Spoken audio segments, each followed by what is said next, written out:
our upcoming conversation is going to be super powerful and transformative. We're talking about innovative partnerships and thoughtful capital deployment in education. We have Salvador Paiz, who's the founder of Grupo PDC Latinoamérica. He's a passionate advocate for leveraging technology to improve education quality.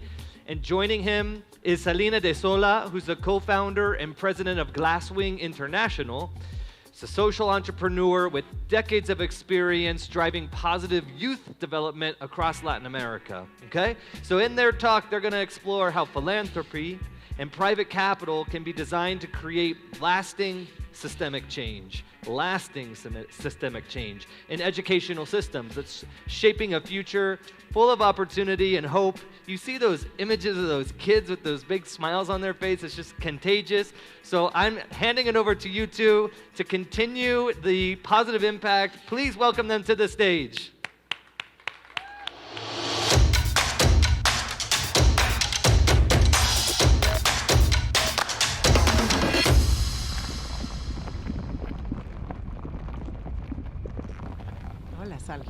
Well, hello, volcano!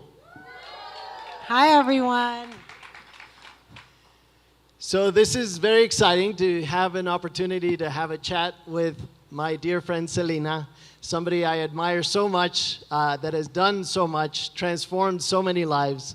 Likewise. Likewise. If I may, Celina, let me just dive right into it, right? I'd love for everybody here to be able to hear the story of Glasswing, how it got started, how you got started, what motivated you, what inspires you to get up every day to do the amazing things that you do. That's a really generous introduction, and as probably all of you in the room know, I mean, and you just heard about the work that Salva's been doing for years is amazing. I'm from El Salvador, so we're neighbors, and I love Guate. I feel like I'm partially from here.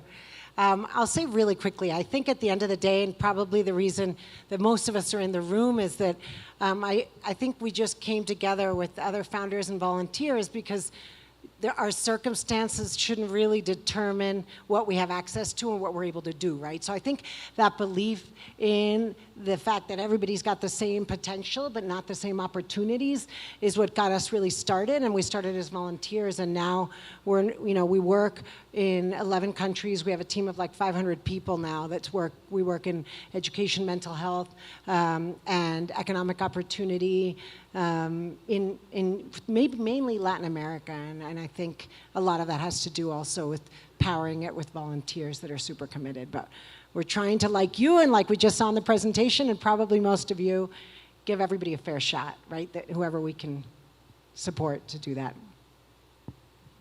That's great. And it's inspiring work, transformational work, and you've been able to do it at scale, which I think is also something to highlight, right? A lot of these efforts wind up being relatively small.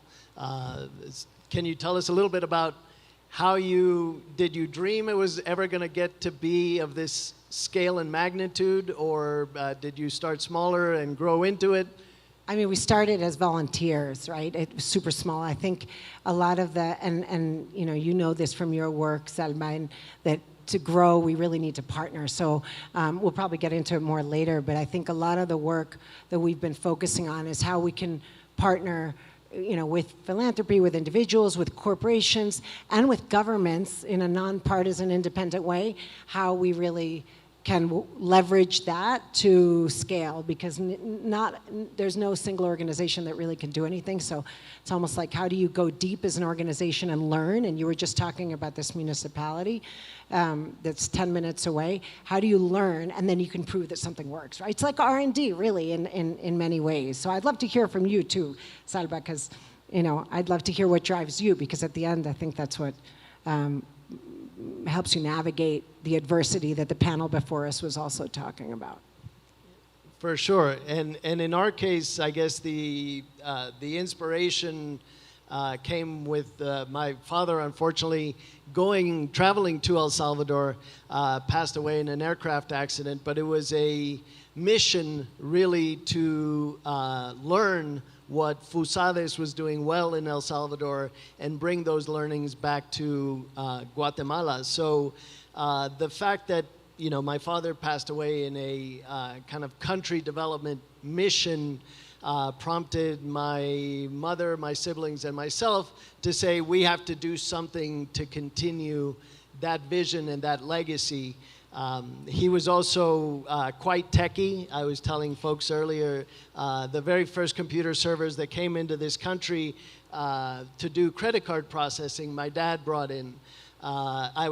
He brought in, or he had the first laptop when if you actually placed it on your lap, it would have probably broken your legs, right? These were very heavy at the time. And cell phones, which, were big bricks, more for personal protection than for communications.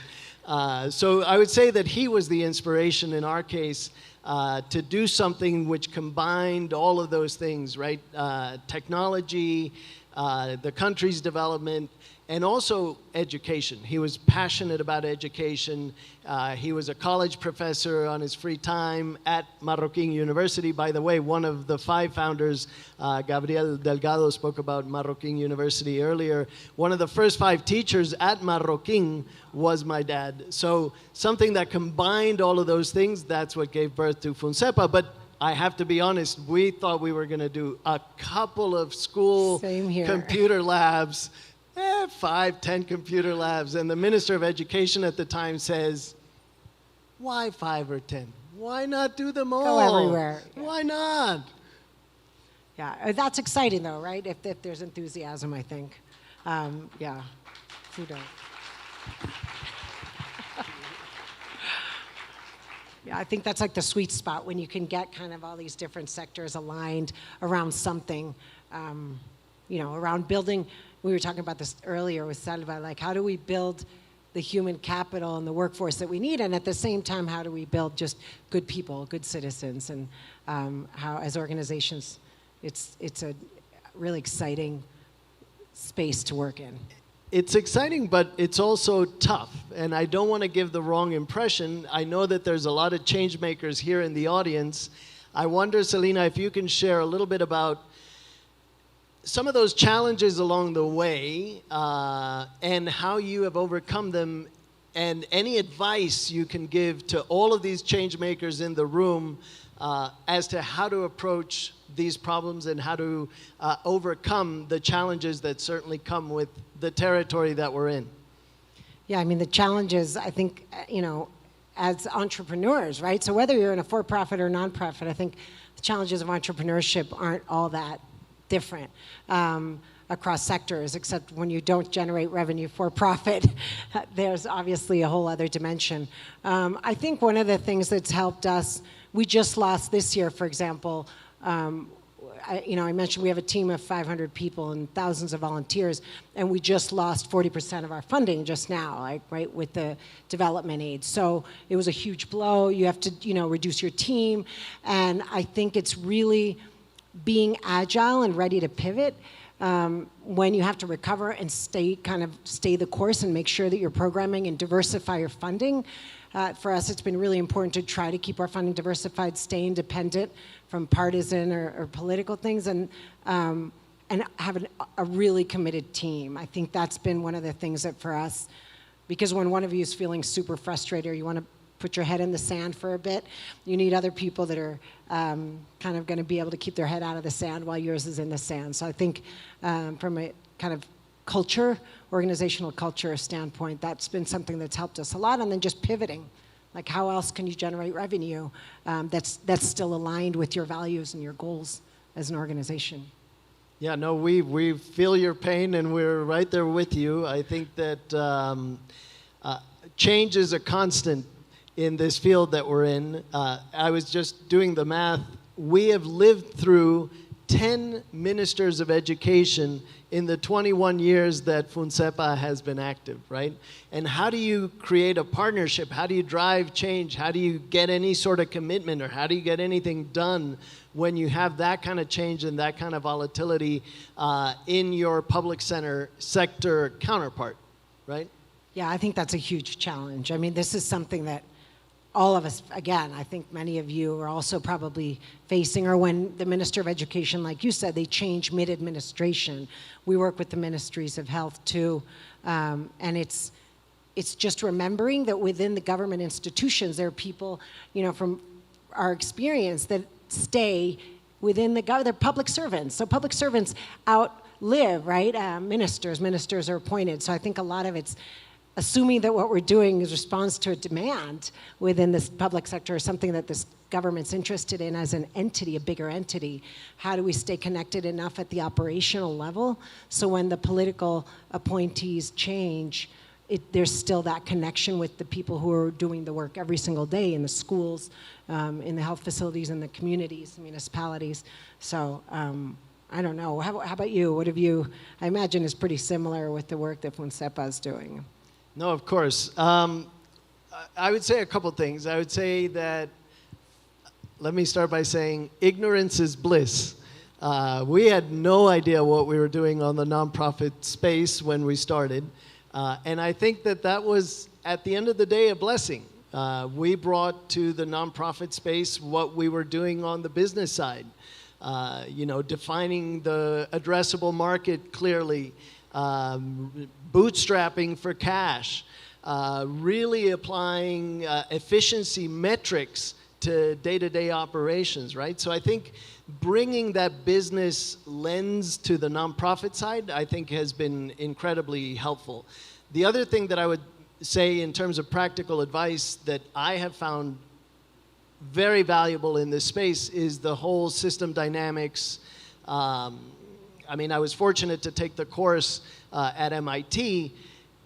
The course that really changed my life, changed the way I look at these kinds of problems from a systemic lens. Not only what is the problem that I'm fixing, but in the process of fixing that problem, what else is changing around at the same time? What collateral damage does my action create? What else do I need to be looking at in terms of the actions and reactions of the various actors that are involved in this system that I want to impact? Because as much as we have, I think, the best intentions at heart, sometimes these transformation efforts, if they don't have that systemic lens, often run into problems or create problems that they might have been able to predict had they been looking at this from a more of a system dynamics kind of a lens. Yeah, I totally agree, and I think that kind of can bring us into another topic that, the topic that we wanted to talk about here also, like taking into consideration that if we really want to have a deep and lasting impact, you need to think about systems, not just, the direct impact you're having on what you want to do in a linear way. I used to do disaster relief, so it was always complex too, and there's a lot of moving parts. But I think how can the role of philanthropy, the role of social investing, impact investing, like where do you, what in your experience, what are you seeing, what are you looking at, given the complexity, given your role as someone leading an organization, what are we seeing and what opportunities and challenges are we seeing in that space to kind of unlock more capital, but in a way that will generate the impact that we're looking for and the changes, not just in kids' lives and education system, but also just in mentality and in the approach. And I don't know, were you guys at the meeting this morning about AI and raising AI? I mean, right? That kind of gets you thinking too. Like at the end of the day, now it's not just human beings we're talking about in education. We're talking about who human beings are interacting with. So it just, what role is there for us? I think we both also do philanthropy and look at different kinds of investing. So. And I think really the fundamental question, if I may reinterpret it, is what is the role of philanthropy at the end of the day? And again, looking at this from a systemic point of view, what is the role of government? What is the role of philanthropy? What is the role of the private sector? Clearly, there's only one Earth. We all want to, I think, do well while doing good, right? But in the process, we also have to be honest, things are not working as well as they probably should. And if we look at, the government lens, for example, I would say we're largely failing public education, for example, which is the area that we're most involved with as a foundation. Our indicators as a country are terrible. So I guess it begs the question, what is the role of government and how well is government fulfilling its role? What is the role of philanthropy? And are we doing what we need to do to change, at the end, government? And I would say that. I think that the role of philanthropy, we don't have the resources that a national government is going to have to impact, whether it's chronic malnutrition, whether it's education, whether it's mental health, which is another topic you're so interested in.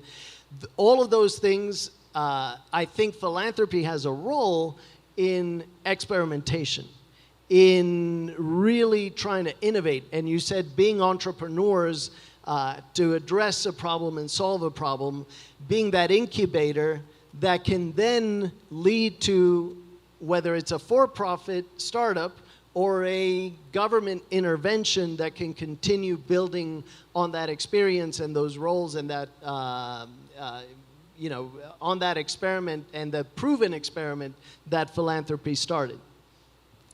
Yeah, I agree. I think that, and it's actually a really exciting space to work in. I think to have the luxury to be able to innovate. One thing I find interesting is sometimes we're more risk averse to putting money into philanthropy and innovation than we are to put funding into innovation in the private sector, right? And even though, everybody talks about failing fast, and yet usually, typically in nonprofits, you don't fail that fast. But what's interesting is if we could have that same mentality where we do need to innovate, it is high stakes. Government can't innovate that much.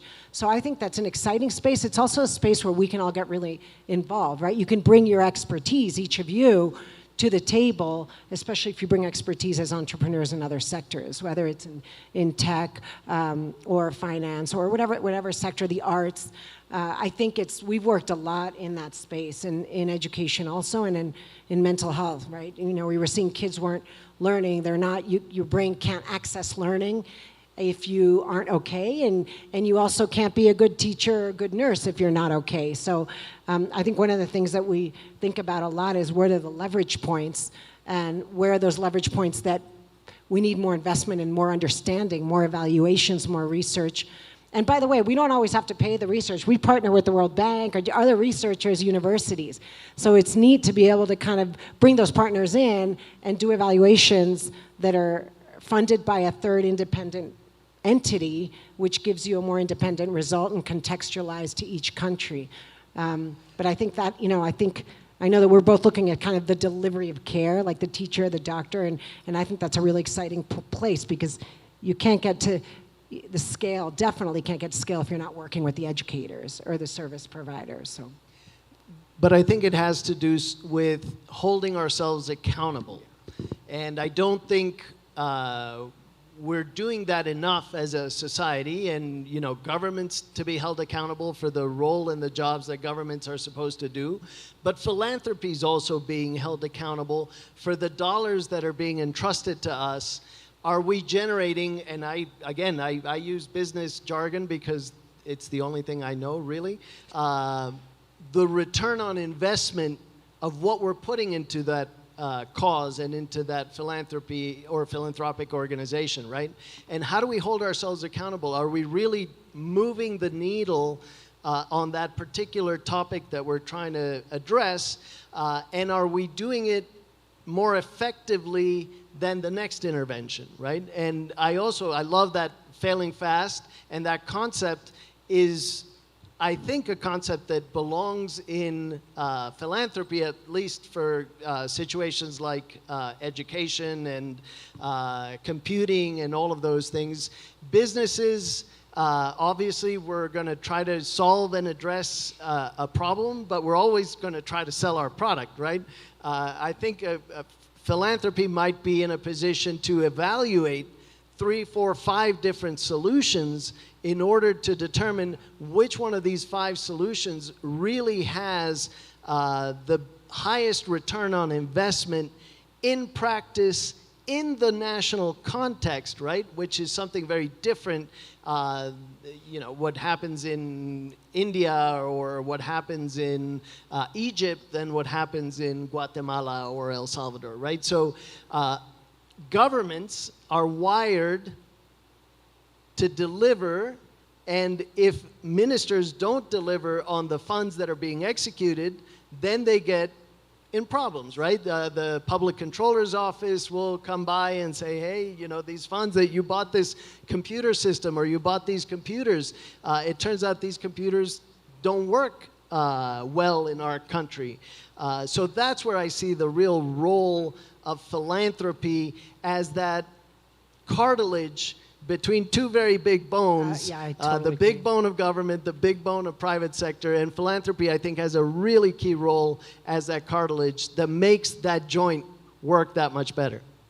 I agree, and even in new ways, right? And I think one interesting thing when you were talking about like developing different strategies and testing them, there's also we don't have to always reinvent the wheel, and I think a lot of us try to see what's going on all over the world. And I think philanthropy has the opportunity to also engage with approaches and models that have worked in other contexts. In education, early education, there's models from all over the world, including other countries in the Southern Hemisphere. It's not just all going to come from Europe, right? On the contrary, or the US. Typically, we find that things adapt better from Southern Africa or from India or Asia. So I think it's pulling things that already work, the evidence base, and also even amongst peers. I think we've been able to work with philanthropy and also with people interested in impact investing. We're starting to look at results-based financing, different mechanisms through philanthropy and other kinds of funding to think about how. For example, if you are in Mexico, you're Mexican and you're interested in potentially working in another place, we can do this, like cross-pollination. And I find it really exciting when we bring a model from India for math and science, to level kids up to the grade level in reading and math. And if it works in rural India and you're able to adapt it and work and have it work in Central America, or Mexico, it's exciting. It saves you money. A lot of times it's more cost effective. So that's also a really exciting space, I think, to help look at best practices and the evidence that already exists. Because with systems and directly with nonprofit programming. Agreed. Shifting gears a little bit, we are at Volcano and we've been hearing a lot about AI. I'm curious to hear your thoughts, and particularly regarding education, kids, the impact on their futures. Are we going to see job displacement? Are we going to see the need for additional kind of retraining type programs? What are your views? I feel like we don't know. I feel like we're all like talking about AI, and at the end, I feel like we don't know. It's happening so quickly. I have a 15-year-old kid, and he's like, everyone's asking me what I want to do. I have no idea. I'm like, you know what? It's going to be so different, right? So I feel like we have to get comfortable, I think, with the changes and uncertainty.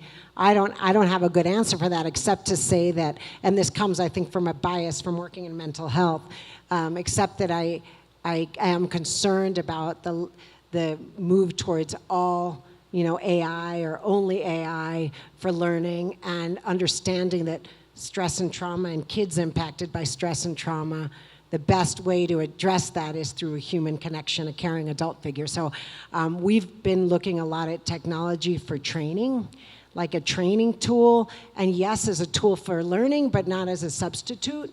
Again, I don't have a good answer because I'm not an expert, but I think it's a yes and. Like it's a reality. It doesn't really matter what our opinion is, right? Because it's there, and so how can we use it as a tool?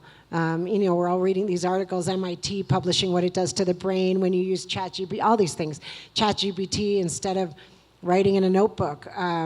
So You know, I'm not sure, but I do really hope that we can keep the analog piece really present, and hopefully, I had never heard of this raising AI concept, so I'm looking forward to learning more about that. But what can we do to make sure it's balanced, and we don't lose that? Because we see it a lot with kids not even being able to interact. And by the way, not everywhere in the world, even though everybody talks about technology all over, you can go to so many countries and people still don't. You can go here in Guate, you know, we have young people in programs that still don't have access to a device, or there's one device per family. So what does that mean? I mean, there is still the digital divide, even though we feel like it's been closed completely or close to it, it really hasn't. So that's something else that we're trying to navigate and learn. How about you? What are you finding with them? No, those are great points, and it's always fascinating to talk with you. So thank you, Celina. And I would say from my end, I'll start by saying, I guess, the Industrial Revolution, right? If you think back then, massive changes, massive dislocation, rural to urban migration, all of this new skills required to operate machinery where before it was farming skills. So massive, massive change that took place over about a 100-year period, right? Fast forward to the internet revolution, which, you know, many of us lived from the start. But that internet revolution, you know, at the end of the day, took 25, 30 years from start to, I don't know if it's finished, but, you know, call it 25, 30-year revolution. Now we're getting into the AI stuff, and I feel like that's going to happen in a much more accelerated fashion. People are talking 5, maybe 10 years at the most. So when you get that size of dislocation, that disruptive dislocation in terms of skills, in terms of, you know, what I went to school for versus what's in demand.